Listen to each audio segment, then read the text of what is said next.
Hello, we have in the SKODA SUPERB, which customer has reported in after a loud noise has been heard while he was turning the steering. After checking the suspension, what we have noticed, the noise on the turning, it comes from the steering rack, and we're gonna experience now the noise. Can we turn the steering wheel now?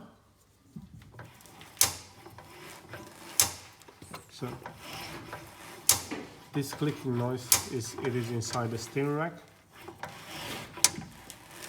and to have it rectified, the steering rack needs to be replaced.